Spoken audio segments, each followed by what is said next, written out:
Bonjour à tous les amis des animaux, j'espère que vous allez bien. Aujourd'hui on va voir ensemble les multiples façons de soigner un animal avec de l'argile.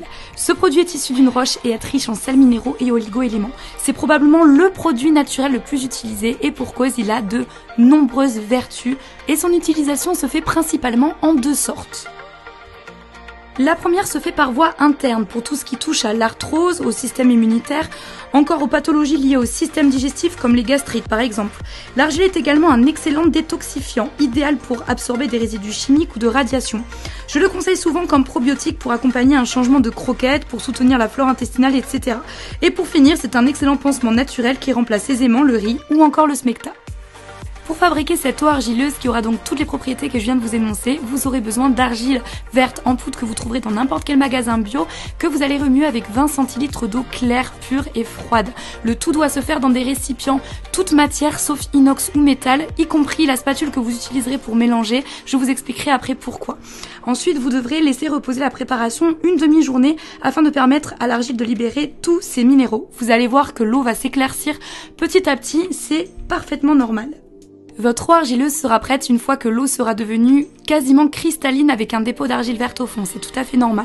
À ce moment-là, deux méthodes d'administration. La première, vous essayez d'en verser dans une écuelle et si votre animal boit, tant mieux, vous n'avez rien à faire de plus. Mais comme Mac Jackson n'aime absolument pas ça, je vais tenter l'option B, c'est-à-dire l'administrer directement avec une pipette. En ce qui concerne les dosages, il faut donner idéalement à son animal une cuillère à soupe par tranche de 10 kg, 3 fois par jour environ jusqu'à guérison totale ou fin de la cure s'il n'y avait pas de maladie à la base. Et la deuxième utilisation possible en externe cette fois-ci avec un cataplasme pour toutes les pathologies cutanées comme les petites plaies, les hématomes, l'eczéma, les démodécies, les abcès, etc., etc. Vous allez faire une sorte de pâte en fait si vous voulez qui va jouer le rôle d'un pansement.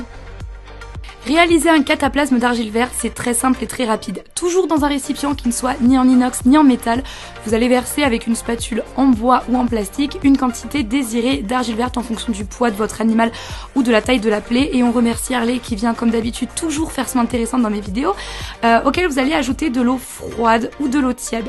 Vous allez bien remuer, puis ajouter de la texture, ajouter de l'eau jusqu'à obtenir la consistance souhaitée. Donc une sorte de pâte qui se tient toute seule et qui soit assez simple à étaler. Pour l'administration, on retourne quelques mois en arrière. C'était à l'époque où j'étais dans mon ancien appartement et où Jackson avait développé un hotspot. J'avais fait quelques plans à ce moment-là pour montrer comment faire. Donc idéalement, vous tondez en fait la zone où il y a la plaie pour dégager la plaie, donc absolument pas ce que moi j'ai fait. Et ensuite vous vous lavez bien les mains avant d'appliquer directement le cataplasme, soit directement sur la blessure, soit vous étalez le cataplasme sur un morceau de coton propre et vous l'appliquez sur la plaie. Pour éviter que ce que vous êtes en train de voir se produise, il vous faudra mettre un bandage ou une collerette pour empêcher votre chien de se lécher et vous laisser reposer le tout 2 petites heures à renouveler tous les jours jusqu'à ce que la plaie soit complètement guérie. Pour que votre cataplasme soit plus efficace, vous pouvez ajouter quelques gouttes d'huile essentielle de tea tree ou de l'huile essentielle d'eucalyptus ou du propolis qui ont des propriétés antibactériennes et autres, mais renseignez-vous bien attentivement sur les dosages puisque l'huile essentielle est très concentrée et peut être dangereuse à haute dose. Quelques précautions d'emploi pour l'utilisation de l'argile verte, notamment en interne. Premier point, ne faites pas des cures trop longues pour éviter la constipation. Observez bien les selles de votre animal et si elles deviennent un petit peu dures, arrêtez la cure.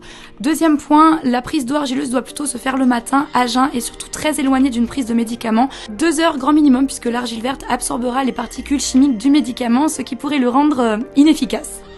Et le troisième et dernier point, je vous l'ai répété plusieurs fois dans la vidéo, jamais de contact entre l'argile verte et les métaux ou l'inox, surtout de mauvaise qualité, qui contiennent potentiellement des particules toxiques que l'argile verte pourrait absorber. Privilégiez plutôt les récipients qui ont été le moins traités possible, le bois étant pour moi ce qu'il y a de plus naturel et de plus pur.